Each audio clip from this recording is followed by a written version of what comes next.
Hi, my name is Chris Hampshire. I'm the current chair of the Friends of Hadlow Road Station. If it was really good music, you'd have people sort of dancing on, jigging on the platform.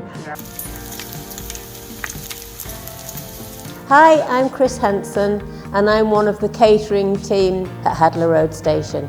One major job that was done about 18 months ago was to replace the level crossing gates. My name is Harold Stockdale.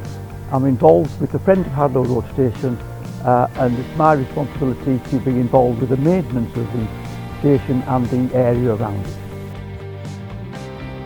The brickwork is actually the site of the old signal box. I'm Ian Corcoran. I'm the take a lead on the gardening here at the station. We've got here a K6 telephone box which was in a bit of a sorry state a few years ago, and so we arranged with contractors from Norfolk to take it away and repaint it in its original colours, and you can see how they've made a good job of the crown at the top there. The actual colour itself is ideal, and they've changed some of the glass panels in order to make it looking as it was. And if you look inside, you can see the original the button A, button B, a telephone system which some people might remember. But the fire buckets have been repainted and refurbished in order to make them look like the original items. We have two four-wheel trolleys which were in need of refurbishment and repainting on a regular basis, and you can imagine them being pulled up and down the platform by the station staff in the 1950s with people's luggage. Okay, so you're involved in the catering, so tell me something about the kitchen area. The kitchen was constructed in 2016 when FHRS and Chester West and Chester Council came together and designed it from the gents' toilet area. Our first paying customers came in July 2016 from Liverpool. In 1866, Great Western Railway and London North West Railway created the Birkenhead Joint Railway Company. This new company established a railway track of single track line 4.5 metres long from Hooton to Parkgate, which opened on the 1st of October 1866. It is believed this line was opened for the coal seam that goes out under the D estuary at Parkgate. The 4.5 single track branch line went from Hooton to Parkgate through Hadlow Road Station. Hadlow Road Station is in Williston, and people will wonder why the station was not called Williston but was called Hadlow Road. That is because the Williston was already existing and had a station in East Cheshire. In 1886, 20 years later, the line was extended 7.25 miles to West Kirby, forming a 12-mile linear line from Hooton all the way to West Kirby. In 1927, the Neston Colliery closed, but the station and the railway line remained open. Right, so one of the things you do here on a regular basis is these pop-up cafes. That's right. They're on a Sunday, every other Sunday or something. Tell me more about the pop-up cafes that people can come to. Yes, we have our first pop-up cafe on February the 25th, and then thereafter every second Sunday of the month. Yeah, so I've been to some of these pop-up cafes, and they are quite busy events, aren't they? So you tell me what happens on the day of a pop-up cafe and how it all works. Well, normally we arrive around about 8:45, and the first job is to empty all the tables and chairs, etc., out of the kitchen and set them up. We have two long tables in the waiting room, which are used for serving the tea, coffee, drinks, etc., and the other table is for taking the orders as the customers arrive. We take the tables out onto the platform, they're all set up outside, and then we start to bring in the batches, tea cakes, etc., put them in the kitchen, preheat the hob and get ready for serving the customers, which starts around 9:45 in the morning, and we carry on throughout the morning until around 1 p.m. That's our serving hours. The cafe, the pop-up cafe, was being so successful that it was decided to organise an event for the children. So we organised 120 children to come and see Father Christmas. They all had to book their time, and they were given an allocated ticket so that they could come and see at a specific time to see Father Christmas. So the signal box was used to be the grotto, and it was decorated with blackout curtains, and then we put up decorations and glitter and Christmas figures, all sorts of decorations to make it into a really fairy-like grotto. This is one of our little areas. What we use is reclaimed pots, where we've got a combination of small shrubs and bedding plants, which we rotate throughout the year.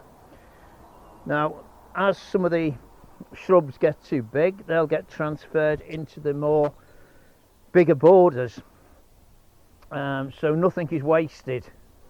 We simply keep transferring stuff. And once again, as you can see here, some of the shrubs are transplanted and are doing nicely. So they came out of an original pot like that? Yeah, they all started off as small, and each one, as it gets too big for the pots, we move them in. Places like this, as we get all the leaves, we tend to put all the leaves down on the beds. They rot down into leaf moulds and all help fertilise the soil. But it's one of those ongoing jobs that throughout the year in gardening there's always going to be something to do. So a place like this, lots of volunteers. Yes. So tell me about some of the volunteers that work here. Well, at the moment we've got 4 volunteers on the catering committee, and hopefully 2 more will join us in the near future. The way we work it is each one of us has a cafe to run, and when we run our own particular cafe, we get people to join us from emails. Really, we have a list of people, volunteers, and we contact them and give them plenty of notice, at least a fortnight's notice, to join us. And what this involves is we have to order batches, bacon, milk, coffee, tea, cakes, everything for that particular cafe. The coal mine closed in 1927 and the track stayed open and running with ordinary coaches for people to travel to and from the various areas. The actual track was actually closed, the line was closed before beaching, so 2 years before beaching. The line was actually closed and all the assets were taken away and sold, with money coming back into the government coffers. For the next few years, the main users were commuters and people going to school, although we did have a through coach going to London Euston. In 1956, passenger services ceased and Hadlow Road station closed. In 1962, good service and driver training ceased. That was pre-beaching, so we cannot blame beaching for the closure of the line. The line was used as a training mechanism for drivers of trains because of the steep incline on the line. In 1964, all the track was lifted and all the assets were taken and sold. It required 2 vertical sections at the end here in order to make it secure. That was done by the council's contractors, and we, the friend of Hadlow Road station, undercoated it, painted it and make it look like it originally was in the LMS days. Actually, could do with the clean that, couldn't you? The station platform in the area have got 11 benches, and there's one here, for example, which you can see need to be painted on a fairly regular basis. Every couple of years we come round, sand them down, repaint them and make them look like new again. It would require us to remove all the paintwork, paint it white and then paint each letter individually in black, and that's something that we haven't undertaken yet. Yeah. One major job that was done about 18 months ago was to replace the level crossing gates.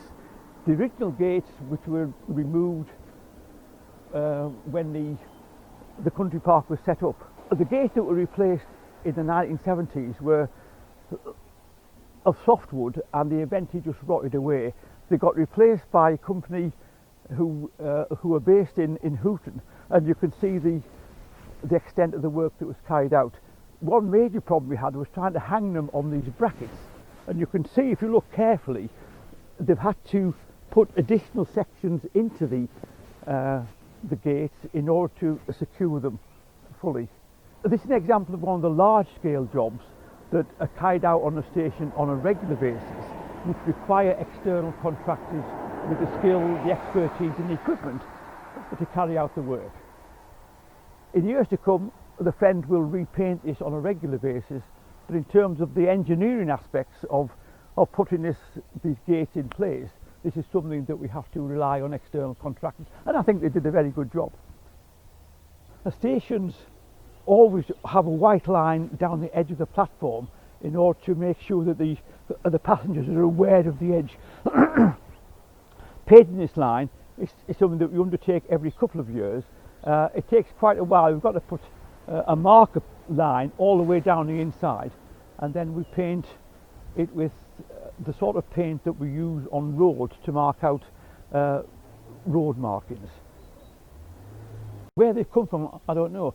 A few years ago, it was clear that the sleepers on the track were rotting away and needed replacement. So we were able to buy a large amount of second-hand sleepers from a company, I think in Derbyshire, who actually specialise in supplying track items to, I suppose, reserved railway stations. We relied on a company who were based in Bootle, who came along and lifted the rails off for us. They undid all the panlocks and the shoes. That allowed us to take the old sleepers up, which we disposed of, and then we replaced the new sleepers down in the same positioning, and then relaid the rails themselves. One of the jobs that we had to undertake was to replace the ballast, and we had to buy about 50 tonnes of ballast, and we've got a nice photograph of a low loader wagon dumping an enormous amount of ballast, which required us to lay it along the track in order to make it look as if it should be a proper railway line. At the edge of the south platform was starting to decay away, and it was clearly in need of refurbishment, and you can see the council have actually established the contractors to come and do the work on the south platform, and that's work in progress at the moment. And they've replaced the fencing that was along here, the wooden fencing, which occasionally used to rot away. They've replaced it with the metal fencing, which I think has improved the appearance of the station, and I think it'll be a definite benefit to the appearance of the station. With the tarmacking as well, eventually. Well, yeah. This work here at the station is part of the council's wider work between here and Hooton Station to renovate and improve access to the Wirral Way itself. As part of the general improvement works, you can see on the waiting room on the south side the inserts in the little window sections, which had originally just been plain brickwork, but members of the Friends of Hadlow Road Station made those inserts, which were put in place and painted in the colours to match the LMS maroon and cream. And it started to be more and more successful every year.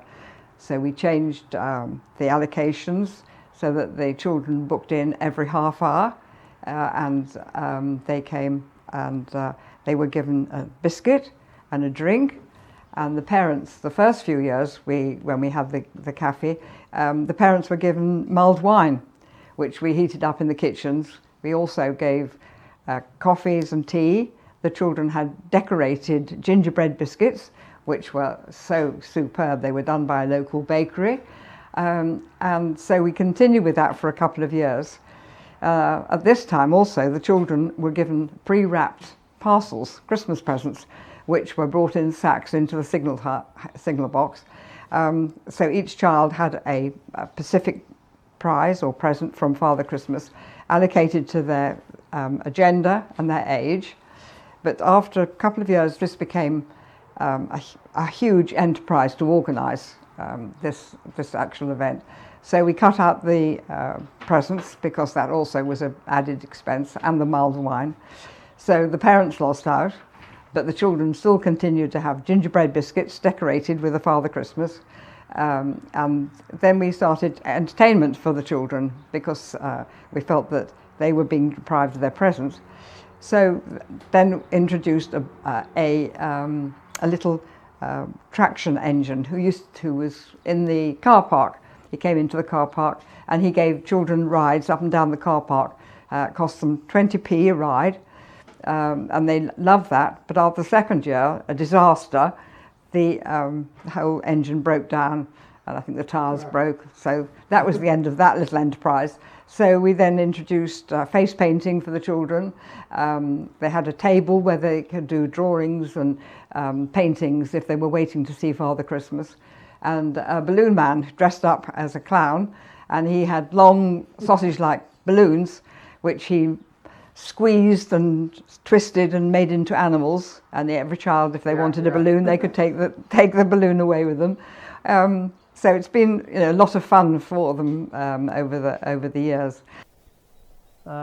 Even if it's just tidying up, or if it's a mad planting session where we're putting trees in or different shrubs, and of course trying to introduce more and more bulbs. Long term, our plan is to have what we call succession planting, so that throughout the year there will always be colour on the platform. Now you can see we've got some evergreens here, which obviously give us the green, and the odd berries for the birds.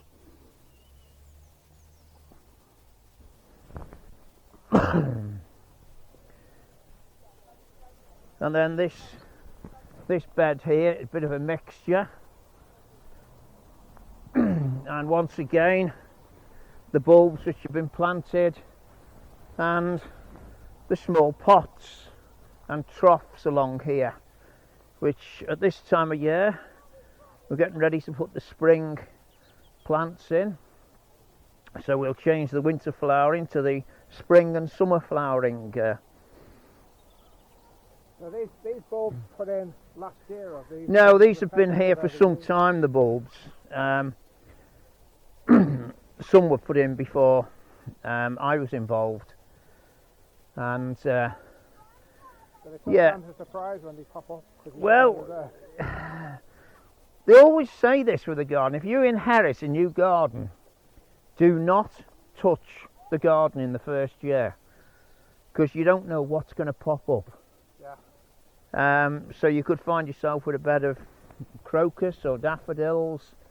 Anything can come up. Sometimes some plants can appear naturally, seeds that birds will drop. And this again is one of our plants, again combination of ferns in this one. I say composting, I mean, you had that before with putting the leaves down on the ground. Well, the thing is, leaves compost very quickly. Twigs compost slowly, but eventually they will rot down to absolutely nothing. So there's most of it, so big cuttings off like that, you use in places like this, rather than take somewhere else. Rather than take it to the tip, let's use it here. Wildlife can use it. Eventually it forms nutrients for the soil. Obviously that's going to take a long time to rot down, but in the meantime it's a haven for insects and small mammals. So it's creating a more natural bug hotel. Another, it's just the time of the year, but like these... Well, these are deciduous. Quite barren. So this is a ribes, flowering currant. As you can see round here, that's the start of the flower. Eventually that will be a pendular type flower, which will come out in the next 4 weeks. This will be a mass of pink, and after that, when the flowers have died off, that's the time we cut this back. So the rule of thumb with most shrubs is you cut them back after they've flowered. There are exceptions, but like everything in nature, this is another of our troughs here, not quite in the correct position at the moment because the guys that were doing the the resurfacing here have moved things around a little bit, but over the next month we'll get things back where they should be. Yeah, these seem to be things which passers-by have put in the yew tree here, and I'm guessing it's in memory of people, which is nice. And this is the buddleia, which, now this is one of the exceptions to the rule. We'll be cutting this back soon, and then that will flower in the summer. We always used to say with hedges, if you count the number of species in a hedge, each species is supposed to represent 100 years of the life of the hedge. Whether or not it's true or whether it's a proverbial old tale, I'm not sure. But as you can see up here, we've got a birch tree which is nicely established. And again, the great thing with trees like the birch trees, insects love them. As the catkins come out, you'll see blue tits, grey tits, long-tailed tits, all looking for food in there. Because what tends to happen on these, insects lay their eggs in the closed bud, and so when it opens, the birds can get the insects as food. Oh, it's got a load of Christmas stuff on it.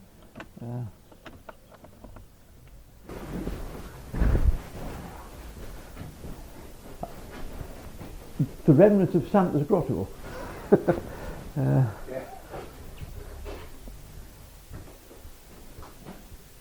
You can see some of the original artifacts that we've got. Behind there there's a stretcher, which I suppose was used in case anybody collapsed on the platform. Don't know where, and I don't know what it is, but whatever it is, it's 24.5 tons. It's Shildon 1959. Locomotive. I don't know. I mean, the B334282, I don't know what that refers to, and I don't know how we got there. I mean, Chris will obviously know, because somebody would have given it to him to put in here, and then we'll decide where to put it. And the signal box, this signal box is a second-hand one from some I've forgotten. The original signal box was on that plinth there where the raised bed was. And if you look underneath it, which you can't get down now, you can see where the cables came out from the station, across the track and down to the signal, down at the far end of the station. The signal itself is being maintained and repainted, and you can see one of the glasses on the signal itself has fallen out, and that needs replacing. And the glass itself is blue, which when you put the paraffin lamp on the little ledge next to it, the paraffin light shining through the blue appeared to be green. So the signal would go up and the green light would be illuminated. Ideally you'd be down there, but you can see just on the top there, by the ladder going up, is a little ledge sticking out, and it was on that the paraffin lamp was placed. Right. We've put a couple of picnic benches, well, no, 3 in fact, isn't it, in order to give more access for people who want to come and enjoy the facilities, and put the benches is a total of 3 benches altogether. I mean, the Vimto sign was rather battered, and one of the friends took it down, refurbished it in the garage and put it back up again, and you can see it's, well, almost like new. And we've got pictures of that before and afterwards. Yeah. In that thing. I think the Bovril sign would be nice to take down and refurbish, but I think A, it's in a very high position, and B, I think it's probably best left as it is, to show the weathering and the deterioration of it over the years. It's important that the paint throughout the station is the correct colour, and we go to quite an effort to ensure that the maroon we use on the doors matches the original LMS maroon, as you can see on the sign, the ticket office and the waiting rooms, which will happen in the spring and the summer. We've got that lined up for that. We've also got a bit of refurbishment and maintenance work on the trolleys. It requires moss to be dug out, and UV protective oil applied to the top surface, and the maroon and black around the outside. Looking good as as people enjoy it. Yeah. So I think people haven't got the first idea the amount of small jobs that go on a regular basis in order to make sure that everything is ship-shape and pleasing to the eye. The key to the ladies' loo. Have you seen that one? I mean, have a look at the plaque there. Yeah, go on. Well, okay. If I could read the sign out, it says, "This is the original key to the ladies' toilet." Then sighted on the platform. The key was taken as a keepsake after the last passenger service in 1956 by a regular passenger. Lost for many years, the key was eventually restored to the station in 2000. I think ladies asking for the key wouldn't expect a key of that size to be given to them to open the loo. I think that's rather lovely, that. The parents may have lost out with a bit of mulled wine, but I heard there was some musical entertainment around the station at the time. So what was happening there? We had musical entertainment because we thought it would be fun to have perhaps carol singing or popular songs out on the platform. So we used both the platforms for the various choirs, Hadlow Green Singers, the Chester City Brass Band, Sign Language Choir, who came, and as the music was played, the choir all did the sign language with their hands, so you could watch them moving their hands, which was absolutely amazing. And then we have Simon, who is our local DJ, and he brings all his musical setup and plays carols and songs and popular music in between all the other choirs that we've had over the years, different ones each year. And that's been fun. And we had one year when it rained so hard and we had gazebos up on the platform, but nobody could keep dry because the rain crept through between the gazebos up. And so coals on a couple of occasions. So it was difficult to keep these choirs dry. So that was always great fun for everybody because it gave us a bit of entertainment, or if it was really good music, you'd have people sort of jigging on the platform. And I think that it added to the atmosphere. Yeah, musical entertainment is quite prevalent in Hadlow, isn't there? Because even when the pop-up cafes here. Yeah, we have the pop-up cafes. There's always some singer or lots of variations. Yeah. Country music and all different singers, ladies choirs, and on Sunday mornings when we have the pop-up cafe. Yeah. And I think people really enjoy it. It takes them out of themselves and they can think about other things. It's been a brilliant enterprise. Well, the grotto has been the one thing that all the committee have been involved with, because we have a Christmas tree put up in the waiting room. We have banners put up on the platform, twinkling lights certainly in the signal box here, so it really feels like a proper grotto. Father Christmas comes in his very smart uniform, and he's great success with all the children. And we're very lucky our local councillor, Miles Hogg, and his wife, Marilyn, have come every year to open the grotto. And he welcomes Father Christmas, meets him on the platform, and then he comes up and meets Father Christmas. So he's been a great success, and he's been a great support to the cafe over the years. Yeah. So 10 years is it then? Well, no, we didn't start the grotto. We'd been running the pop-up cafe for a couple of years before it was decided that it was time to do something for the local children, really, more than the Williston children. But of course, it's proved to be so successful that the children are trying to come from far and wide now, because it's so unique in its in having this grotto, really. So this grotto happens, it's not all you. So obviously No, we have lots of other volunteers. No, we have a lot of volunteers. Our main committee all come and help. We have added volunteers who come and help as well. We draw up a rota for them, and they don't have to stay the full length of time, which was from 2 till, what time did we start? 12 till 4. So we have that team of volunteers. But there was one Sunday morning when we woke up, to snow on the ground, platform covered in snow. And of course we couldn't hold the grotto in the snow, so we had to get all the volunteers out to shovel, sweep all the snow off the platform to make it possible to have the grotto that day. Anyway, this wonderful team of volunteers, of which we cannot thank them enough, all turned out, swept and brushed, and the event went ahead as normal.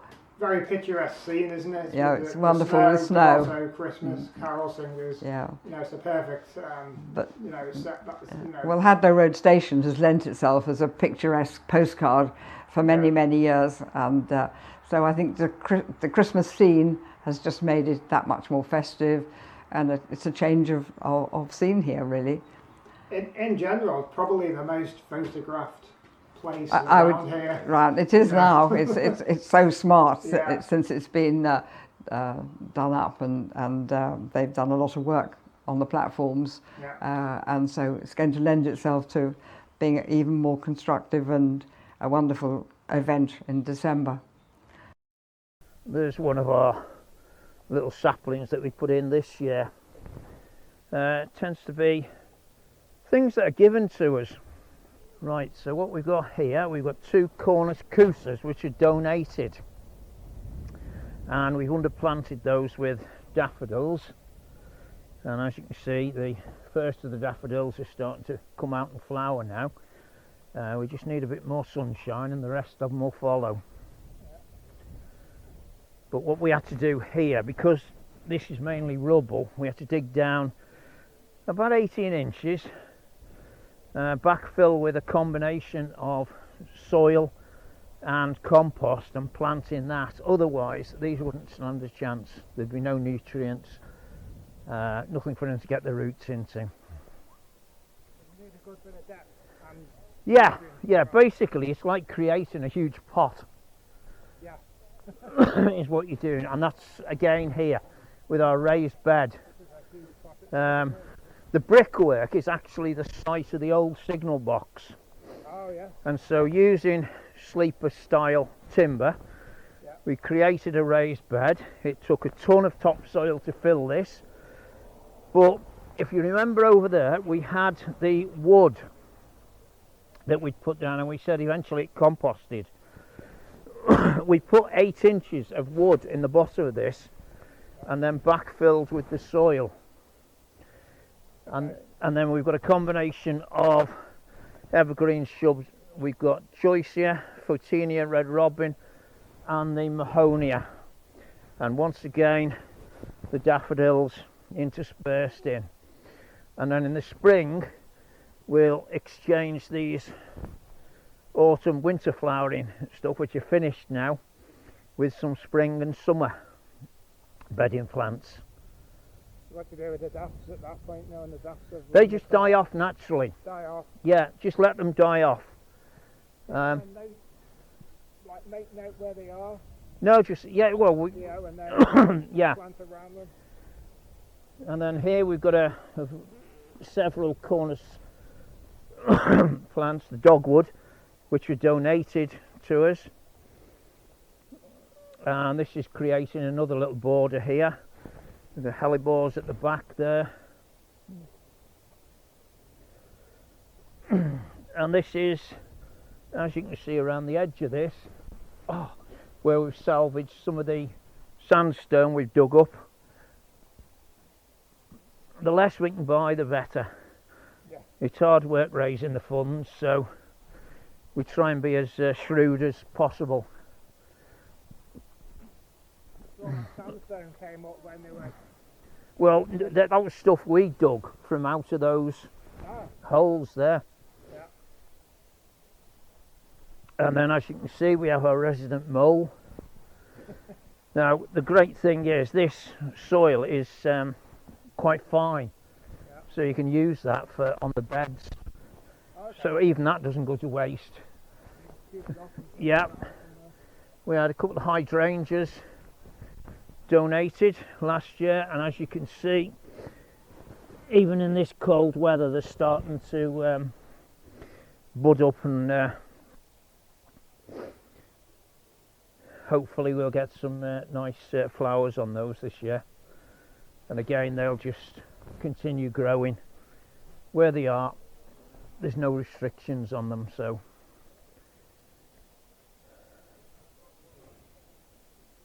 yeah. Now this is the station master's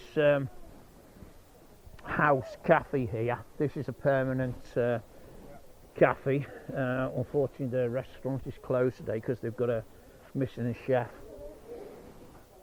and a couple of other staff with illnesses. But these guys, when we're doing the gardening here, they always supply us with drinks, hot drinks. So when your fingers are a bit frosty, it's nice to wrap it round a warm cup of coffee. And then they look after the plants here. So I've got a few tubs, and they've got this little border which they maintain. And you know, the master plan is to try and reflect this border and ours. So we've got similar things in again. Daffodils, they've got nice fatsia there coming out. The signal box you can currently see in the video is not the original signal box. That was originally sited about 50 feet away from where we are down the platform, and is now marked out with a trough and planting. The signal box that you currently see came from Elworth near Sandbach in Cheshire. It was actually 2 stories high, and you can see this is 1.5 stories high, so it was rebuilt on site in Hadlow Road station. Inside the signal box you can see some levers. These were used for operating both the points and the signals around the station. There is a map of the station that hangs above these levers so that the signal box man knew which lever to pull and which ones went where. The 1968 Countryside Act allowed country parks to be established, and the Wirral Country Linear Park was identified in Cheshire County Council's report, April 1968. A budget of £250,000 was allocated, with 50% covering by central grant, to create the Wirral Country Park. The 12-mile Wirral Country Park was the first linear country park in the UK and went from Hooton to West Kirby, was established by Cheshire County Council and Wirral Borough Council. Hadlow Road Station is part of the 12-mile Wirral Country Park and then was developed as a community resource. 90 metres of old railway line was provided by British Rail from Berrington Station. Sleepers were purchased from Barry Crump's yard, and these were laid by the Ranger team owned by the council. Hadlow Road Station is actually owned by Cheshire West and Chester Council. The Wirral Country Park opened by Viscount Leverhulme, Lord Lieutenant of Cheshire, on the 1st of October 1973. The Grade 2 Heritage England listed building is now registered and is maintained by the council. In July of 1981, a signal box was erected on the platform by the council, and the signal box was installed in July 1981. In 2014, Williston District Community Plan identified 2 key points for Hadlow Road Station: maintenance and enhancement of the station buildings and the immediate environment, and development of the station as a community resource. As a result of this, Friends of Hadlow Road Station was established at an inaugural AGM in March 2015 with new constitution. In November 2015, the signal box inside was restored by the Friends Group. The Friends Group has 3 committees and volunteer groups. One is the Pop-Up Cafe, another one is the DIY Light Engineering Group, and the third one is the Light Gardening Group. We're always looking for volunteers for each of those groups, and they meet regularly at the station to maintain and enhance the Quack-owned property for the benefit of our community. In May 2016, Chester West and Chester Council reconfigured part of the station building to create a small kitchen for Friends of Hadlow Road Station. As a result of this, we now run a pop-up cafe every 2 weeks throughout the year. We hold regular events at the station where we invite external organisations to come, including the Mersey Morris team, who perform regularly for us, and singers to keep us entertained whilst sitting out on the platform, enjoying the sunshine throughout the summer.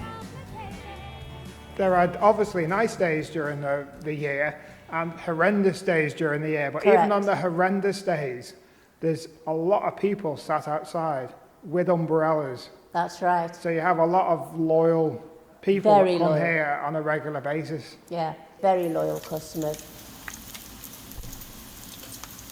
So the customers come in, place their orders, Whatever they order is written onto a chitty, and they're given a number, and the number they take with them to their table outside. They can choose whichever table they like, and then the order is brought into the kitchen and put on the board, and their orders are freshly cooked, and when their order is ready, one of the volunteers will come in and add their drinks to the order and take them out to the customer. And we also do takeaways. And when it's a wet day, we get a lot of takeaways. But our loyal customers do sit on the station at their tables, holding umbrellas, eating their renowned bacon batches. So you get the cups of tea, coffee, cakes, but what kind of things do you cook in the kitchen, fresh? Yeah. The only thing we actually cook in the kitchen are the bacon batches and the tea cakes. Thanks for listening, and if you are not interested in volunteering, do come along and enjoy our bacon batch. It would be lovely to see you all.